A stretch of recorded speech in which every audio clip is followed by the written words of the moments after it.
Gospel TV yo yo yo. Utakutana na watumishi Swahili Gospel TV yo yo yo. Utakutana na waimbaji Swahili Gospel TV yo yo yo. Ndugu zangu, kwa Waislamu na wasalimia assalamu alaikum wa rahmatullahi ta'ala wa barakatuh. Kwa Kristo tumsifu Yesu Kristo. Bwana Yesu asifiwe. Na kwa Tanzania wote habari za saizi. Leo nimekuja tena tuzungumze kwa pamoja. Nimeona ni muhimu sana tuzungumze tena baada ya kuwa nimezungumza mara ya kwanza kwenye ile hotuba yangu tarehe 24 mwezi wa 5 2025. Leo nataka kuzungumza nanyi tena. Kwanza nitaanza na neno la Mungu kutoka kwenye kitabu cha Mithali ambacho kimeandikwa na Mfalme Suleiman bin Daud, au Wakristo tunamuita Mfalme Suleiman. Kwenye kitabu chake cha Mithali sura ya 14 kuanzia mstari wa 34 inasema, haki huinua taifa, bali dhambi ni aibu kwa watu wote. Haki huinua taifa, bali dhambi ni aibu kwa watu wote. Nilipoongea nanyi tarehe 24 mwezi wa 5, nilipoanza hoja ya utekaji uliokuwa umezidi katika nchi, nilitoa takwimu iliyotoka TLS, Tanzania Law Society, ya watu waliokuwa wametekwa au kupotea, wengine kupatikana, wengine kuokotwa wamekufa. Na sasa ni almost miezi 5 baadaye, utekaji umeendelea, umekuwa wa kutisha sasa. Sasa sio utekaji tena, umekuwa uchukuaji au uvunaji. Imekuwa sasa ni kama mtu anavyochukua kuku kwenye banda la kuku, wakati wowote, saa yoyote, kwa namna yoyote. Mtu yoyote sasa anachukuliwa, si mwanafunzi, sio winga wa Kariakoo, sio padri, sio shehe, sio balozi. Mtu yoyote anaweza kuchukuliwa. Kwa utekaji umekuwa kutisha sana. Na mpaka sasa hivi, wakati nazungumza na nyie mara ya kwanza, nilisema wakati ule kulikuwa na watu 84 wale ambao walikuwa kwenye orodha ya watu wa TLS. Tangu wakati ule sasa hivi ni watu wengi, ambao zaidi ya 108 hivi, ambao ama wametekwa wakapatikana, ama wengine hawajapatikana kabisa. Na kauli zinazotoka kuhusu watu wanaotekwa ni kauli nyepesi sana kuzisikiliza. Ni kauli nyepesi ukilinganisha na uzito wa uhai wa mtu. Ndugu zangu, naomba tukubaliane, uhai ni zawadi ambayo Mwenyezi Mungu anatupa, na hakuna mtu mwenye mamlaka ya kupoka uhai wa mtu, hayupo. Pewa zawadi na Mungu kama ya uhai, tuitumie kwa ajili ya utukufu wake. Kwa mujibu wa Katiba ya Jamhuri ya Muungano wa Tanzania, katiba ya mwaka 1977 ibara yake ya 8 kifungu cha kwanza inasema hivi: mamlaka ya nchi itakuwa mikononi mwa wananchi, na serikali itapata madaraka na mamlaka yake yote kutoka kwa wananchi. Hii ni kwa mujibu wa katiba hii, na itatumia madaraka hayo kwa niaba ya wananchi.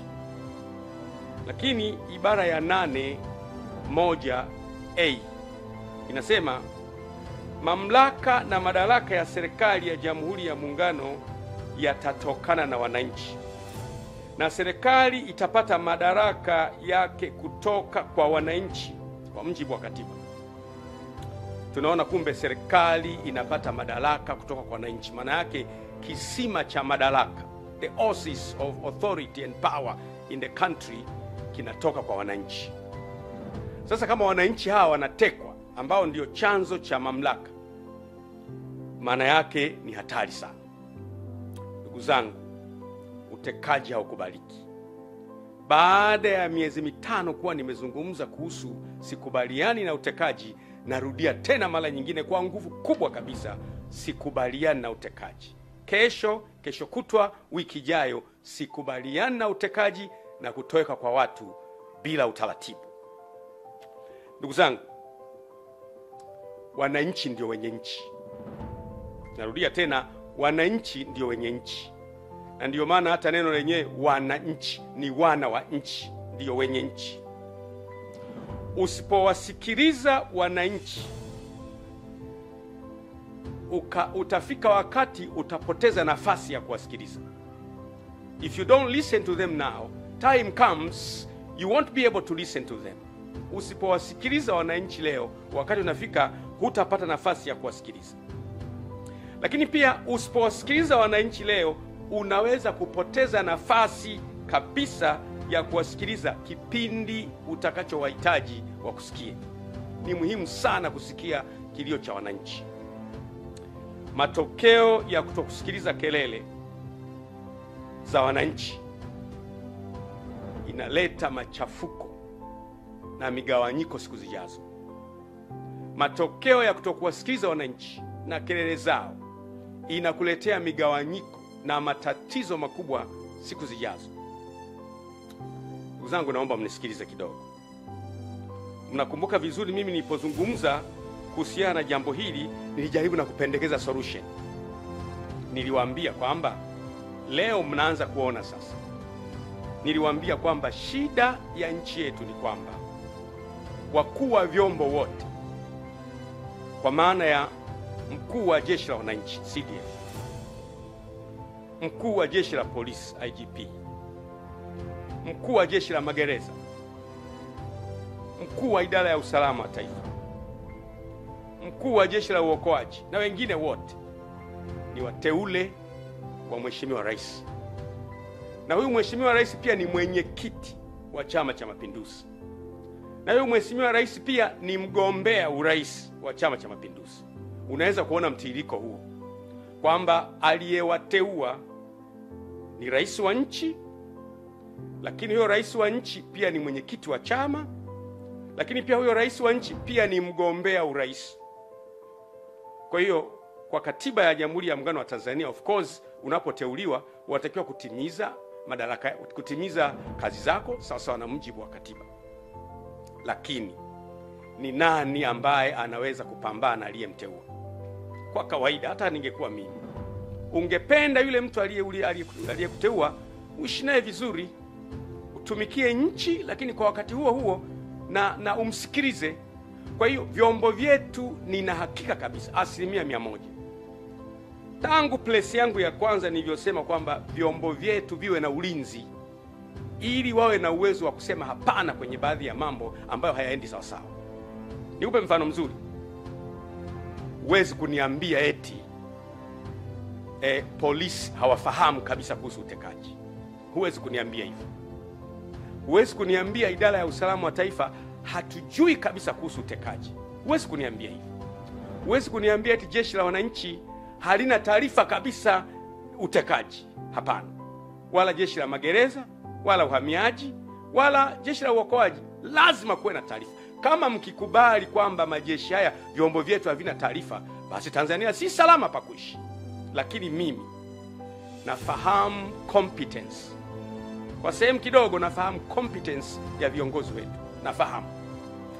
Unajua, kuna mambo mengine unaweza ukayasema tu, ni rahisi yakiwa kwa mtu mwingine. Akitekwa baba yako au mama yako au dada yako au mdogo wako, utafeel pinch. Ni hatari sana. Mimi siamini eti wakuu wetu wa vyombo hawajui kabisa watu wanakwenda wapi.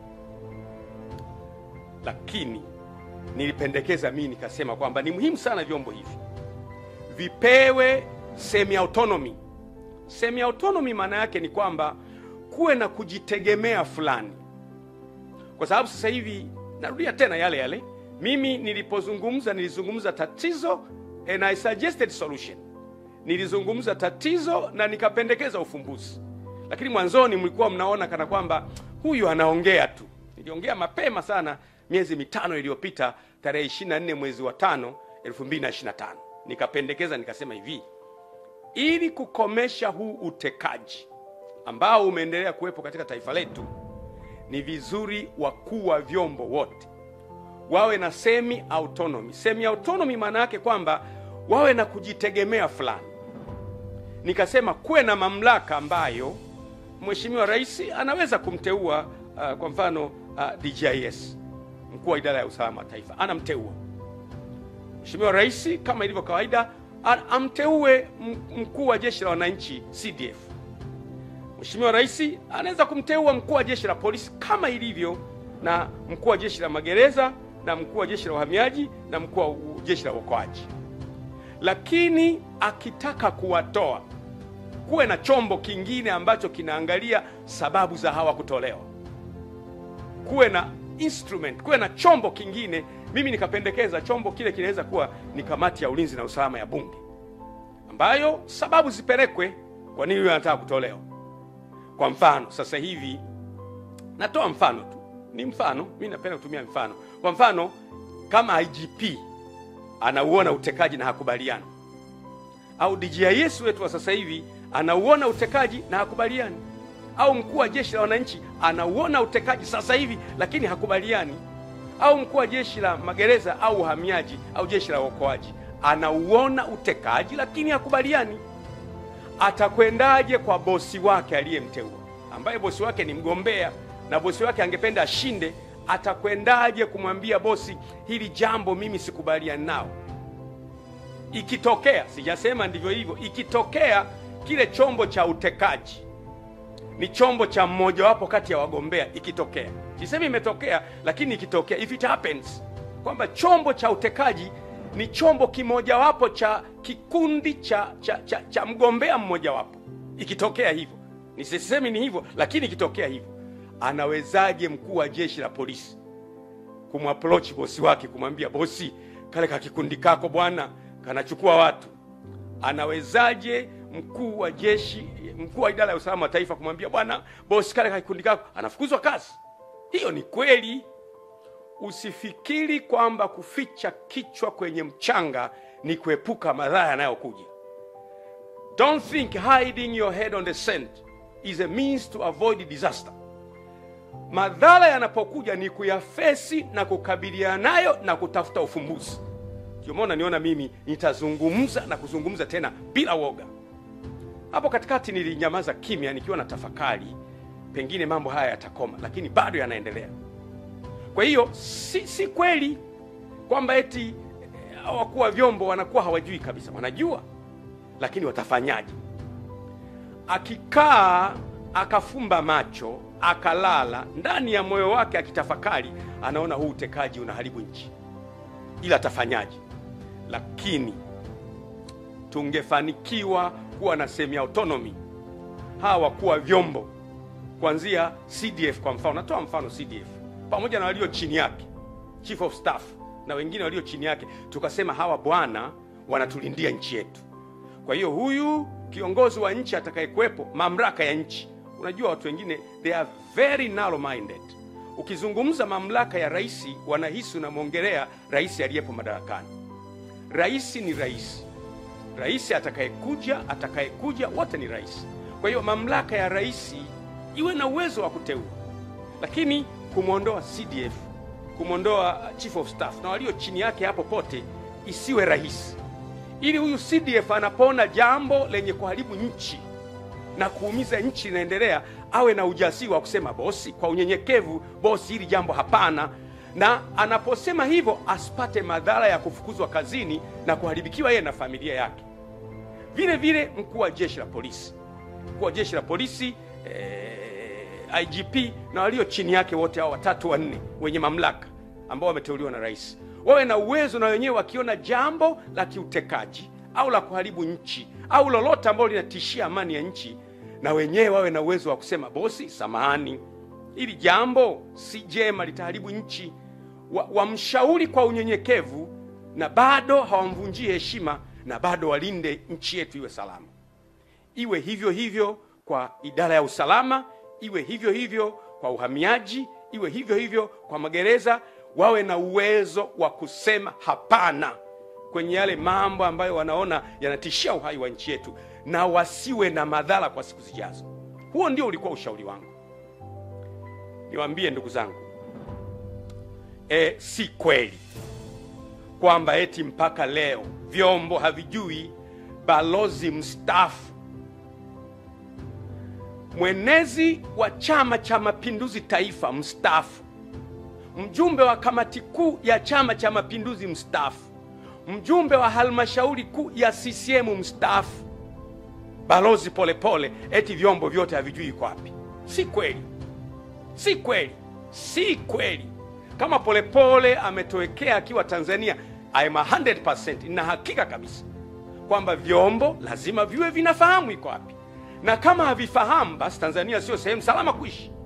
Lakini mimi kwa kiwango kidogo najua competence ya vyombo vyetu na wakuu wa vyombo. Najua, narudia tena, mimi najua competence ya wakuu wetu wa vyombo. Najua kabisa. CDF amekuwa kwenye kazi muda mrefu, ni mtu competent, anaiweza kazi. IGP Wambura ni mtu competent kabisa, namfahamu Wambura tangu akiwa Kinondoni pale, namfahamu Wambura tangu akiwa kanda maalum. Wambura amefanya kazi kule Mtwara kipindi kile cha mambo magumu. Wambura ni mtu competent. Mimi I'm 100%. Huwezi kunidanganya kwamba eti Wambura hajui kabisa. Wambura atakuwa anajua. Lakini Wambura anamwendeaje bosi wake? Kusema kwamba bosi hili swala haliendi vizuri, atapoteza kazi. DJIS eti ndugu yangu Suleiman Mombo eti hajui kabisa. Anajua. Lakini akienda anaweza kupoteza kazi. Siamini CDF hajui au generali kiongozi wa magereza hajui. Wanajua, lakini sasa watafanyaje? Wakitulia ndani ya mimi nawahakikishia wa Tanzania tuna vyombo competent. Kwa swala la vyombo tu ni competent, lakini hatujapata a mechanism ya kuwalinda hao wakuu wa vyombo ili na wao watulindie nchi yetu. Kwa hiyo muda unakuja na siku moja itafika. Mimi nasema siku moja itakuja tu ambayo tutapata namna ya wakuu wa vyombo kuwalinda, watulindie nchi yetu na maono yetu. Ndugu zangu, my countrymen, kama tusipofanikiwa kuilinda nchi yetu, ipo siku nchi yetu njema tutaipoteza. Kwa sababu motive ya mgombea yote ni kushinda uchaguzi. Hata ningekuwa mimi, motive ya mgombea yote ni kushinda uchaguzi, na anaweza kutumia njia ambazo zina damage nchi ili ashinde uchaguzi. Lakini motive ya nyie wakuu wa vyombo na vyombo vyetu ni kulinda nchi. Akija mtu mnamlinda, anamaliza, anaondoka, anaingia kwa mujibu wa katiba, mnamlinda, anaondoka. Ndio wajibu wenu. Lakini itakapofika wakati tukaona aibu kusema juu ya mambo yanayohatarisha taifa, kuna siku tutakuwa na wakati mgumu sana. Ndugu zangu, ninyi wakuu wa vyombo ni binadamu. Niruhusini niongee na nyie. Si nyie mnayoendesha haya mambo ya utekaji, si nyie. Wala sio vyombo vyenu. Si nyie wala sio vyombo vyenu vinavyoendesha mambo ya utekaji. Lakini siku zijazo hamtaepuka kabisa kutamkwa mkiungamanishwa na matukio haya yaliyotokea wakati wa utawala wenu. Kwa mfano, watu watasema mwaka ule kipindi kile ambacho DJIS alikuwa fulani, miaka ile ambacho CDF alikuwa fulani, miaka ile ambacho mkuu wa jeshi wa polisi alikuwa fulani, miaka ile ambayo mkuu wa jeshi la magereza alikuwa fulani, miaka ile ambayo mkuu wa uhamiaji alikuwa fulani na mkuu wa jeshi alikuwa fulani, ndiyo miaka ile ambayo watu walitekwa sana. Hamwezi kukana kwamba si ninyi, lakini miaka ijayo historia itawarekodi kwamba ninyi mlipokuwa wakuu wa vyombo mambo haya yalitokea. Mimi naongea na nyinyi moja kwa moja kama mtumishi wa Mungu. Na ukiniona naongea hivi kwenye nyakati ambazo ni za hatari kama hivi, nyakati ambazo balozi anatoweka, hakuna neno lolote kutoka serikalini kwamba mstaafu wao ametoweka. Hakuna. Watu wamekwenda mahakamani, ruling ya mahakamani na yenyewe inasema kwamba na wenyewe hawajui, mahakama hawajui. Kwa hiyo huwezi kumpata popote. Ukiniona mimi nazungumza kwa uchungu kabisa. Nchi ni yetu sote. You cannot avoid in the future that when they talk about these abductions, that your names might be connected, not in a sense that you are doers of those matters, lakini majina yenu yatatajwa, yataungamanishwa na hayo. Mimi nawashauri, pamoja na loyalty yenu kwa mamlaka, ambalo ni jambo la muhimu na lazima. Loyalty yenu kwa mamlaka jambo la muhimu na lazima. Pamoja na loyalty yenu kwa mamlaka, liangalieni jambo hili kwa muhimu sana. Linawaunganisha nyie na utu wenu na familia zenu na watoto wenu. Si kwa sababu mmefanya, ni kwa sababu nyie ndio mlikuwa wenye mamlaka ya kulizuia hili jambo. Si kweli eti vyombo havijui Mdude na Soka wako wapi. Si kweli eti vyombo havijui Ali Kibao alichukuliwaje. Si kweli vyombo havijui Polepole kaondokaje. Si kweli. Vitakuwa vinajua. Vitakuwa vinajua. Na hakika kabisa vitakuwa vinajua. Lakini vifanyeje? Nisema tangu mwanzo kwamba utekaji si sera ya Chama cha Mapinduzi. Mimi naongea leo bado ni mwanachama wa Chama cha Mapinduzi mwaminifu. Na nataka niwaambie baadhi ya watu ambao wanaongea maneno. Mimi sijawahi kuwa mwanachama wa chama chochote Tanzania. Kama ukipata kadi ya Josephat Mathias Gwajima kwa chama chochote, sijawahi kuwa mwanachama wa chama chochote zaidi ya Chama cha Mapinduzi. Ndiyo maana napozungumza Chama cha Mapinduzi ndio chama kinachotawala. Tunakihitaji sote.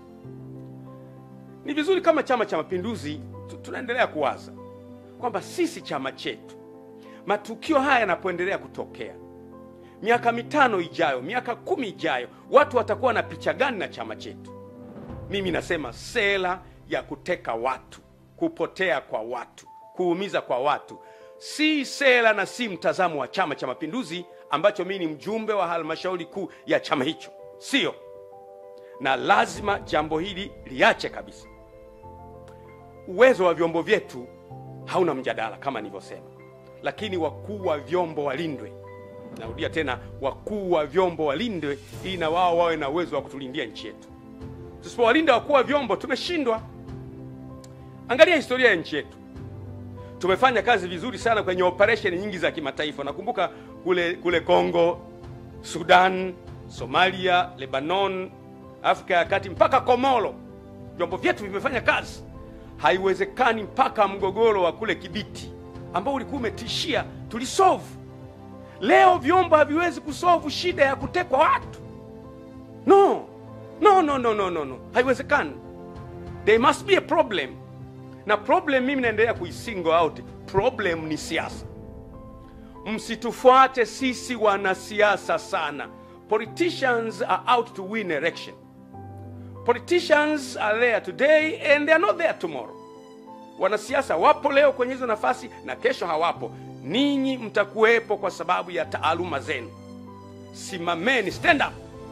Stand for our country. Nchi yetu ni watoto wenu. Nchi yetu ni wajukuu wenu.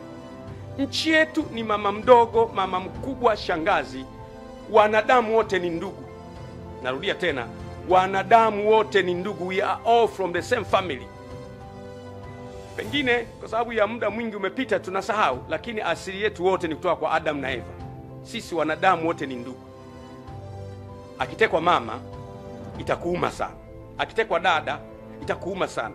Akitekwa mwanao itakuuma sana. Leo haikuumi kwa sababu unahisi hao si ndugu zako. Sisi sote ni ndugu. Na watekaji wamefika mahali ambapo wana ujasiri. Nikamsikiliza mkurugenzi wa Jamii Forum, Mero, anasikika anasema kwamba yeye alipigiwa simu. Akaambiwa na mtu, bwana, tutakuteka, tutakuua na Watanzania watakulilia kwa siku 3 afu baadaye watasahau. Yaani mtekaji ana ujasiri wa kukupigia simu na kukwambia, bwana, tutakuchukua, alafu Watanzania watalia siku 3 watakusahau. Anakupigia simu. Ndugu zangu, we must wake up. Huu utekaji tunauresist kwa nguvu zote. Mimi binafsi nauresist leo, kesho, wiki ijayo. No, it can't happen in our country. Jambo hili lazima likataliwe. Hatukuliona kule nyuma. Hii ni dharau iliyopindukia kwa mtekaji kukupigia simu na kukutisha. Leo watu wengi wamekimbia nchi. Mwana mapinduzi ya askofu wetu hayupo, wamekimbia. Sikiza nikwambie, kina Mwakipesile wamekimbia, wengi wamekimbia, wako nje. Wengine siwezi kuwataja kwa sababu ya hadhi zao. Maaskofu wa madhehebu makubwa kabisa wamekimbia nchi kwa sababu tu ya kusema sema. Sikiza niwaambie, at least mimi ni kiongozi wa taasisi. Unapokuwa kiongozi, watu wote hawezi kukubaliana wewe. Hata kwenye taasisi zetu za kimungu kabisa, ni kanisani au ni msikitini, si watu wote watakubaliana na wewe, na pamoja na kwamba ni waumini wako. Wakukusema sema wapo. Wengine watakusema kwa sababu za uongo, zitakuuma. Kama kiongozi lazima uwe na courage ya kumeza hayo maneno. Ukiwaua wote utamtawala nani? Ukiwateka wote utamtawala nani? Itakuwaje baada ya hapo? Unaweza kuwateka ukashinda uchaguzi. Baada ya kushinda uchaguzi, kila uliyemteka ana mdogo wake, ana mjomba wake, ana shangazi yake, ana kaka yake, ana ndugu yake. Baadaye nchi itakuwa kwenye uchungu ambayo itakuwa ni ngumu sana kuiganga. Amkeni. Nasema tena, this is a last wake up call. Hii ni kengele ya mwisho ya kuamsha kwamba amkeni, tutapoteza nchi. Kataa utekaji, disappearance of persons. Kwa mimi siamini kabisa kama kwa vyombo havifahamu, lakini vyombo, tangu mwanzo nimesema sio vyombo, lakini kuna kitu fulani ambako huwezi kugusa. Kwa sababu kuna watu wengine wanapotekwa wanakuja wanaelezea. Kwa mfano, kuna huyo bwana aliyetekwa, yule Satifa nafikiri, ambaye alipelekwa anasema mpaka Katavi, pigwa risasi, akaachwa kule mahali. Aliporudi anaelezea kabisa, nilichukuliwa Dar es Salaam nikapelekwa hapa, anaelezea. Kwa hiyo haiwezekani kwamba watekaji hawa hawafahamiki kabisa. No, wanafahamika. Lakini kwa nini hakuna desperate means za kuwapata? Why? Mtu anaweza kunijibu kwa unafiki. Akanijibu asema, wewe Gwajima bwana, hawa watekaji unasema wanafahamika, basi tuambie ni kina nani. Ndugu yangu, Mo alitekwa pale Korosham wakati ule. Mimi nilipiga kelele, rudisha Mo. Kama unabisha, nenda kwenye YouTube. Nilisema mrudisheni Mo. Na wakati ule rais alikuwa Magufuli.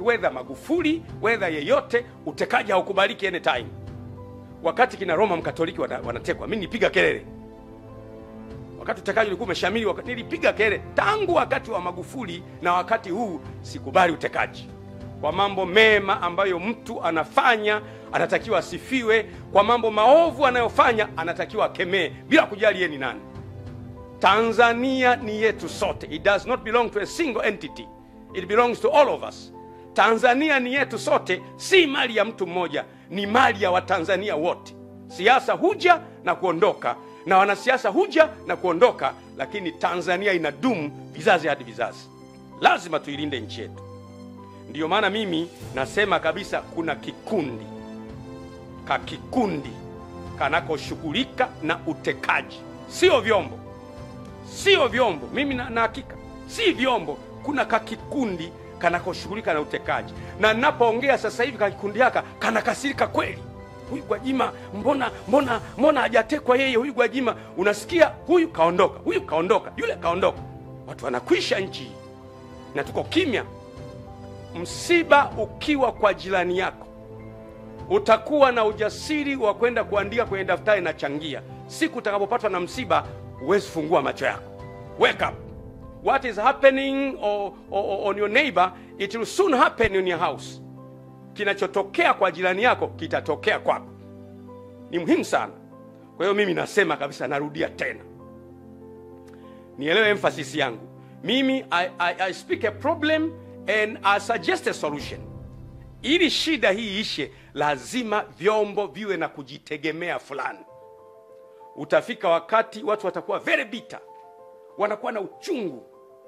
Kunakuwa na mkusanyiko wa watu mbalimbali ambao wana uchungu kwa sababu ya A, B, C, D. Mkusanyiko wa watu pamoja ni ngumu sana kuwatibu. Kumbuka, kila kinachoanza huwa kina mwisho wake. Anything that begins has an end. Kuna siku utekaji utakoma, na utakoma soon. Mimi na hakika kabisa.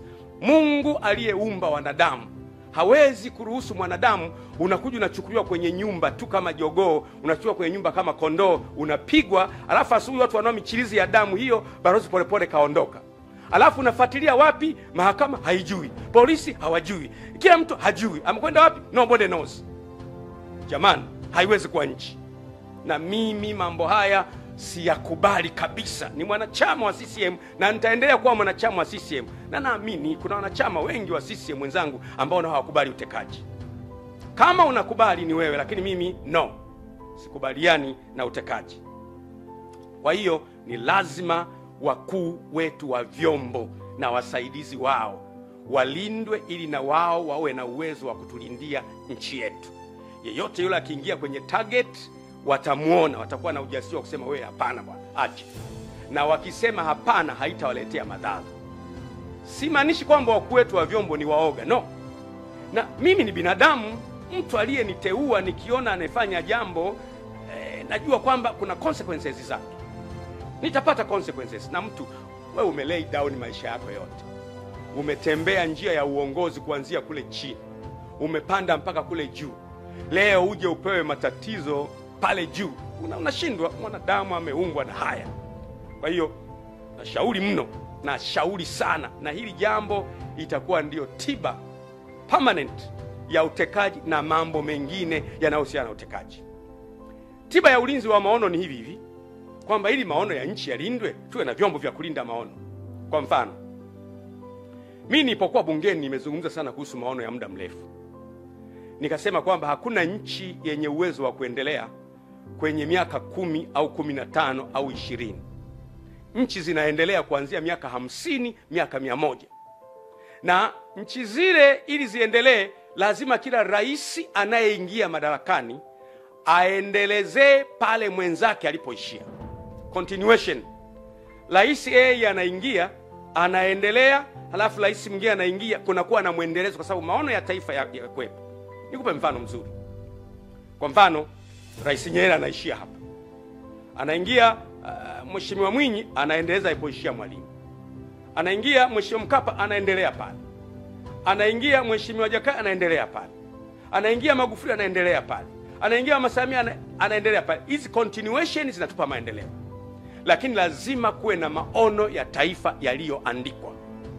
Nimesukuma bungeni mpaka kweli Mungu amesaidia tumeandika maono. Lakini shida, tutayalindaje haya maono? Yatalindwaje? Yatalindwaje haya maono? Ndiyo, tumeandika kwenye makaratasi hapo. Vitu vingapi tumeviandika na havifanyii kazi? Ataingia kiongozi, hafanyi yale maono. Tajenga madaraja, tutapiga makofi. Tajenga tutapiga makofi. Lakini hafanyi yale maono. Ni nani wa kwenda kumwambia mheshimiwa samahani, yale maono yetu ya wananchi huyafanyi? Hayupo. Waziri atamwambia, atafukuzwa kazi. Waziri mkuu atamwambia, waziri mkuu ni mteule wa rais. Makamu wa rais atamwambia, hawezi kumwambia. Sasa hivi vyombo sasa vya kwetu hivi vinavyokuwa na kujitegemea fulani, vinakuwa pia walinzi wa maono. Wana uwezo kwa unyenyekevu kumwendea mheshimiwa rais, mheshimiwa tumekuja kwako. Sisi wakuu wa vyombo, maono ya wananchi ni haya. Maono ya wananchi ni kwamba wanataka gridi ya taifa ya maji.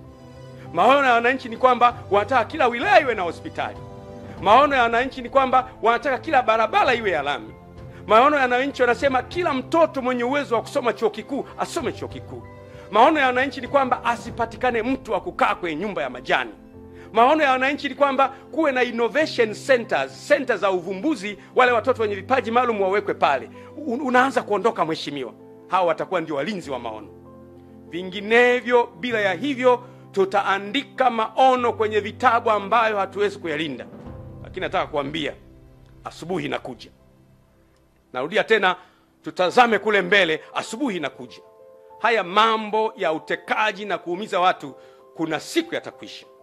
Na naamini kabisa yatakwisha.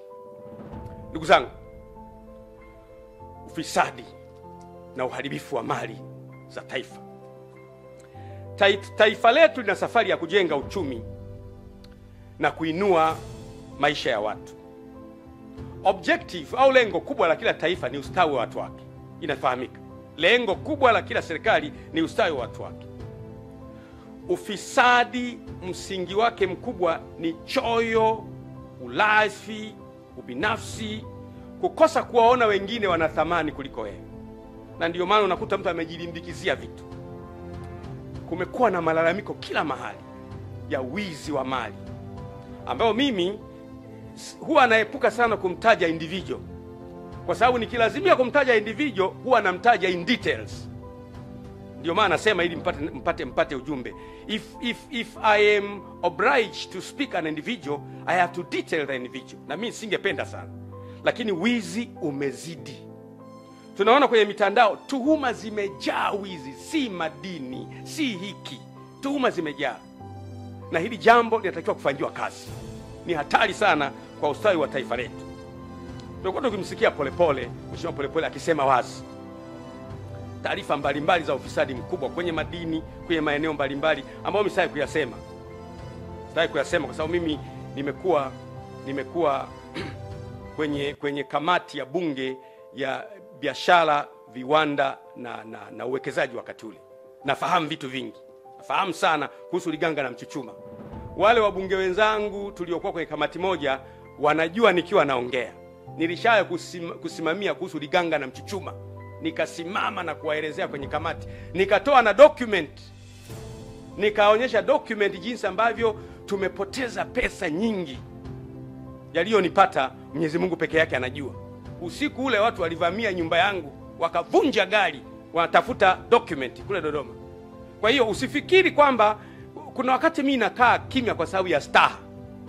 Kuna wakati hauzungumzi vitu ukaleta migawanyiko kwenye nchi. Nasema tena, sometimes we don't talk things because they won't heal the problem. Huongei vitu kwa sababu unahisi ukiongea badala ya kutibu utaleta tatizo, kwa hiyo unaamua kuacha kuongea. Lakini ufisadi, wizi, kujilimbikizia mali kumezidi. Mimi ipo siku ambayo ikilazimika ninaweza kukutajia akaunti za watu walizo camouflage fedha na kwenye majina ya watu na kampuni tofauti. Naweza kutajia. Lakini nawaza itajenga nini? Inaleta bitterness na ugomvi na uchungu kwa watu. Lakini vyombo ndio vingekuwa na uwezo wa kutulindia haya. Kumbuka kilio changu mimi ni vyombo. Nani amfunge paka kengere? Ni nani? Nani huyo atakayesema kwamba huyo hapo? Hamna. Mwizi hawezi kumkemea mwizi mwenzake. Shetani akimkemea shetani, basi ufalme umeanguka. Siwezi kuongelea mambo ya gesi, makaa ya mawe, mambo ya madini, yameongelewa sana. Lakini nisikilizeni niwape neno hili. Ukijenga nyumba nzuri, ukaweka uzio mrefu, ukaweka na fensi ya umeme, alafu ukaweka na mbwa wakali sana, German Shepherd, mbwa makubwa, alafu ndani unakula vizuri, una magari mazuri, unaendesha vizuri, alafu majirani zako wana njaa na wao wanajua kwamba yule jirani mwenye fensi ya umeme na mbwa wakali na walinzi wakali anakula ndani, hauko salama. Ipo siku hao majirani watapigwa shoti ya umeme 50, lakini 200 wataingia ndani. Hivyo ndivyo inaogopesha viongozi wanapojilindukia mali wao wenyewe wakawasahau wananchi. Ipo siku wananchi wataruka fence, wataumwa na mbwa 50, wataumwa na mbwa 50, watapigwa shoti ya umeme 100, lakini 300 watakukamata. Hatutaki kujenga uchungu kwa wananchi wetu kwa mambo yanayoweza kuzuilika. Na mimi nimekuwa, huu ndio msimamo wangu na imani yangu.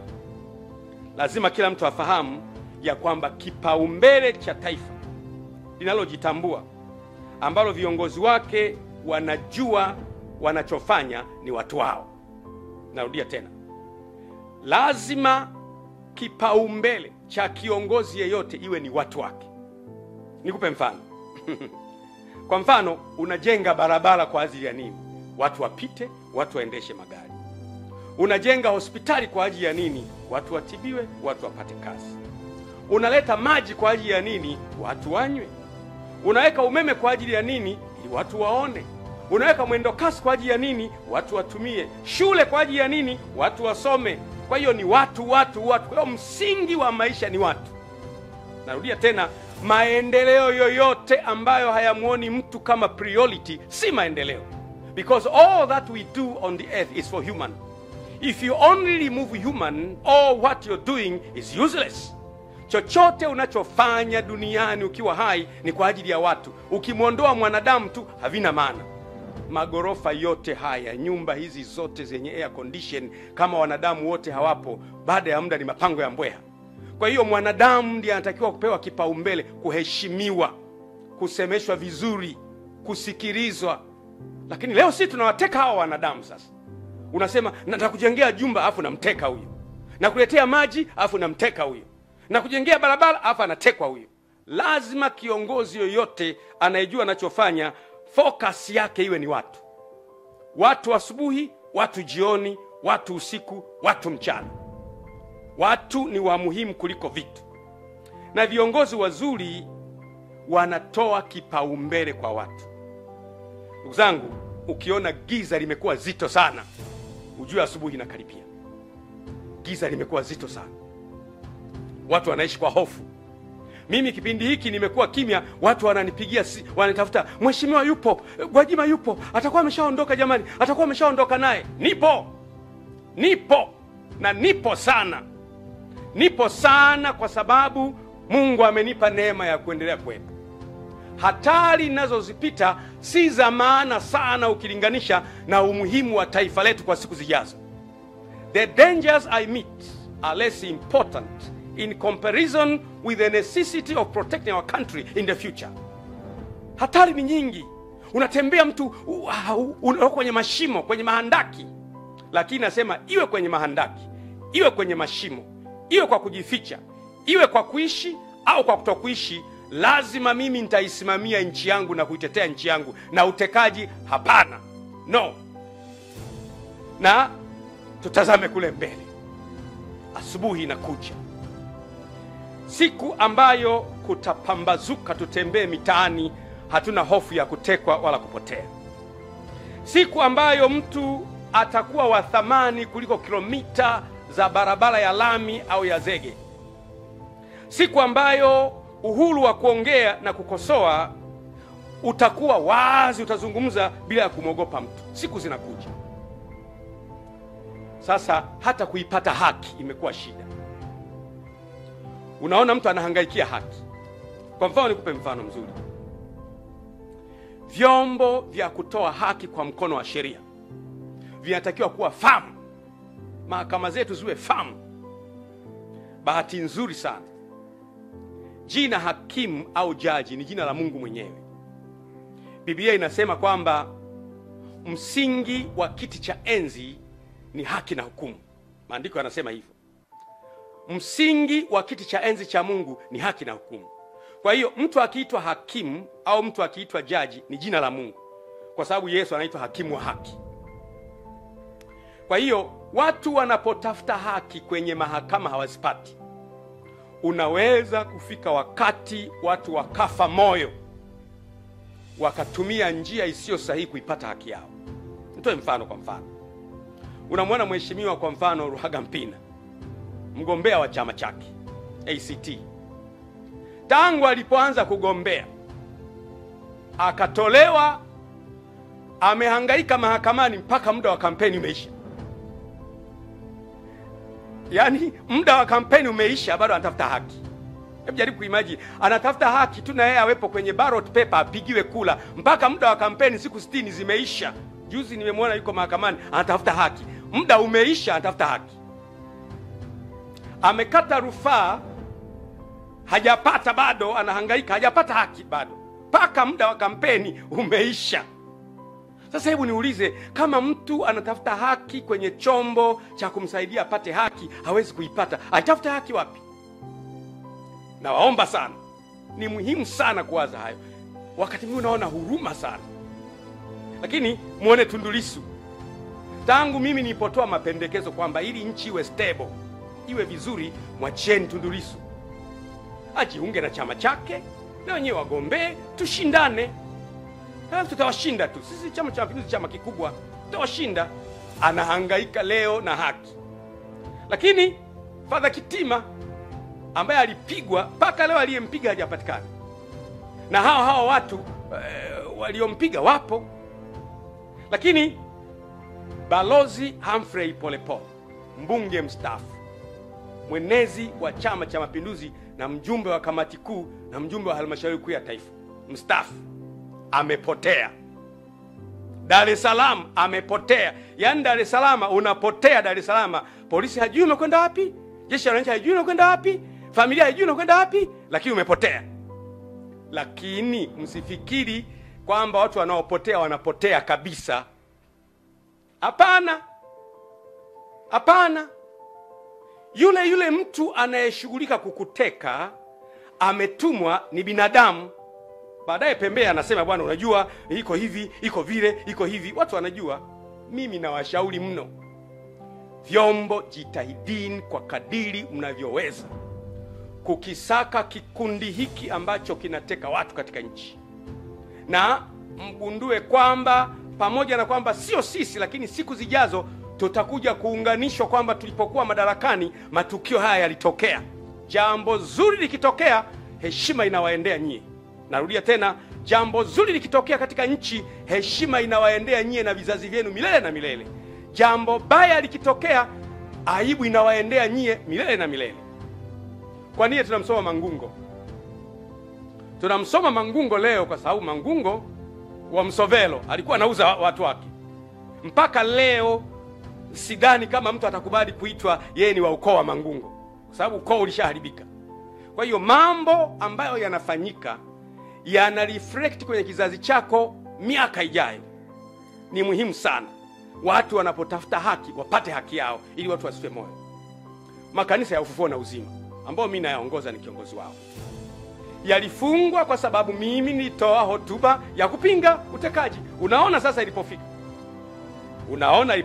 Sasa unaweza kujiuliza, mimi nilipinga utekaji, makanisa yakafungwa. Ina maana aliyefunga makanisa na utekaji wana uhusiano? Mimi ni swali lile, sijasema wana uhusiano, ni swali. Kwa sababu mimi nilikemea utekaji. Nikasema utekaji haufai. Makanisa 2006 makanisa yamefungwa. Mikoa yote, wilaya zote, tarafa zote, kata zote yamefungwa. Kwa nini? Nilikemea utekaji. Sasa ina maana kuna mchungaji kiongozi 2006 sasa hivi wako mitaani, hawezi kuongoza ibada. Kuna maaskofu wetu 32 hawezi kuongoza ibada. Kuna waumini 3 na laki kadhaa hawezi kwenda kwenye ibada. Wanawaza nini hawa watu? Tumeamua sasa, basi wamefunga, tutumie njia ya kutafuta haki kwenye vyombo vya haki. Hatujapata mpaka leo. Mpaka nikiwa naongea leo, hakuna muumini wa makanisa yetu, kanisa halijafunguliwa mpaka leo. Kwa nini? Umekemea utekaji. Narudia tena, funga milele. Utekaji haukubaliki. Narudia tena, funga kanisa mpaka Yesu arudi. Utekaji haukubaliki. Hatutakubali mtu atekwe, awe Muislamu awe Mkristo. Kule Zanzibar wanaendelea vizuri. Zanzibar kule si wamefanyaje? Wenyewe wako kwenye uchaguzi, wanaendelea vizuri. Wapinzani wanaendelea na wengine wanaendelea. Huku kumekuwa na shida. Kwa hiyo mimi kabisa nasema waziwazi kwamba makanisa hayajafunguliwa mpaka leo. Tuko kwenye vyombo vya haki kwa muda wa miezi 5, haki haijapatikana bado. Waumini wako wanazagaa 3 wako mtaani, wananiuliza tufanyeje? Unategemea nini? Mahala ambapo mtu anaonewa, anatumia chombo cha haki kuipata haki, hawezi kuipata kwa wakati, unategemea huyu mtu atafanya nini? Kwa hiyo ninaomba sana vyombo vya haki viweze kufikiri na kuona namna ya kutoa haki ili watu wasife moyo. Ni muhimu sana sana sana. Watekaji wanaweza kufikiri wako salama. Mimi ni muumini wa Biblia. Kwenye kitabu cha Ufunuo sura ya 13 mstari wa 10 inasema hivi: mtu akichukua mateka atachukuliwa mateka, na mtu akiua kwa upanga atauawa kwa upanga. Mambo ambayo mnayafanya kwa watu gizani, mambo yale miaka ijayo Mungu ataruhusu wafanyiwe watoto wenu mchana kweupe. Mwanzo sura ya 9 mstari wa 6 inasema, yeye atakayemwaga damu ya mwanadamu damu yake huyo naye itamwagwa na mwanadamu, maana kwa sura yangu nilimuumba mwanadamu. Nchi inapoanza kumwaga damu za watu wasio na hatia, wawe Waislamu, wawe Wakristo, wawe hawana dini, nchi inaingia kwenye laana. Kwa hiyo ni muhimu sana kujaribu kuepuka jambo hili. Wale Wakristo wa Biblia mtafahamu vizuri. Bwana Yesu alipokamatwa, kama unavyojua Bwana Yesu alikuwa na wanafunzi 12. Alipokamatwa, mwanafunzi wake mmoja anaitwa Petro akachukua upanga akamfyeka mkamataji. Lengo lake lilikuwa zuri, wanamkamata bwana wangu ni wafyeke na wao. Bwana Yesu akamwambia Petro, ulichokifanya ni kizuri. Unanitetea mimi na kuniondoa kwenye tatizo kwa kutumia upanga, lakini mimi nakupenda. Ile Mathayo 26 mstari wa 52, Yesu akamwambia, rudisha upanga wako mahali pake, maana wowote wa ushikao upanga wataangamia kwa huo. Maana yake anayeua kwa panga naye atakatwa panga. Na habari kwa nyie watekaji, acheni. Na wale mliowateka waachieni, mwachieni polepole. Release polepole, mwachieni polepole. Kama hayupo mtuambie. Waachieni wengine ambao mmewateka, waachieni. Mtaifanya nchi iwe mahala pabaya. Niwape mfano wa mwisho afu namalizia. Ukiona kwa mfano jumla ya watu wote waliotekwa na ndugu zao na rafiki zao na majirani zao na sympathizers wao wanaona huruma. Jumla ya watu wote wanaomwonea huruma Tundu Lissu kama yeye, kwa sababu wapo wana CCM kama sisi tunamwonea huruma, kwa sababu mtu anapokuwa na brain ni asset kwa taifa. Kuna baadhi ya vitu ambavyo tunaacha vyama, tunatumia ubongo wa mtu kwa ajili ya kujenga taifa. Kwa kuna watu wanamhurumia Tundu Lissu, wengi wapo na wenyewe. Kuna watu wanamhurumia Ruhagampina, jamani Ruhagampina amezuiwa, wapo na wenyewe wengi. Kuna watu wanamhurumia Heche mwenyekiti ambaye anakwenda kwenye msiba wa kumzika Raila Odinga, amezuiwa pale, leo yuko kwenye matatizo, hatujui yuko wapi. Unaona mambo yanavyokwenda. Kuna watu wanahurumia makanisa ya Ufufuo na Uzima amefungwa jamani. Mkusanyiko wa watu hawa wote, kuna mawinga wanalalamika. Kuna mkusanyiko hawa wote wanapotima kwa pamoja, nchi inakuwa haiko salama. Tunatakiwa tujifunze kuepuka kuignite moto mahala ambapo tunaweza kuzima moto. Niwatie moyo ndugu zangu wananchi. Mungu hachelewi. Mungu hachelewi kuitimiza ahadi yake. Utekaji umezidi, maisha ya watu yanaharibika, na Mungu atajibu. Maneno yangu haya ni ya thamani sana, hasa kwa muda ambao nayazungumza. Kwa muda huu hakuna mtu anaweza kuzungumza na yuko nchini. Mimi niko nchini, niko hapa kwenye nchi. Wengine wote wamekimbia. Kwa nini? Na napozungumza wanaanza, jamani kwa Juma Zuri atakuwepo. Sikiliza niwaambie, Bwana asipoilinda nyumba, wao walindao wakesha bure. Na Bwana asipoujenga mji, wao wanaojenga wafanye kazi bure. Ulinzi una Mungu. Mungu akitaka uishi utaendelea kuwepo, na Mungu akitaka kuondoka utaendelea kuwepo. Kuna siku tutaondoka. Mtekaji ataondoka, mimi nitaondoka, mwenye madaraka ataondoka, watoto wetu watabaki vizazi baada ya vizazi. Lazima tuilinde nchi yetu. Mimi nimedhamiria kusimama na wananchi. Mimi ni mwanachama wa Chama cha Mapinduzi aliyechagua kusimama pamoja na wananchi. Narudia tena, I want it to be very clear. Mimi ni mwanachama wa Chama cha Mapinduzi, ni mjumbe wa halmashauri kuu ya Chama cha Mapinduzi ambaye hakubali utekaji, hakubali uonevu, sikubali ufisadi. Nimedhamiria kusimama na kilio cha wananchi, na nitasimama nao mpaka mwisho. Na wanachama wenzangu mnielewe kabisa kwamba nimedhamiria kusimama na wananchi mpaka mwisho, mpaka utekaji uishe. Na tazama kule mbele, asubuhi inakuja, na Mungu wetu ni mwaminifu, atatimiza ahadi zake. Asanteni sana wananchi. Mungu awabariki. Mungu aibariki Tanzania. Asanteni sana.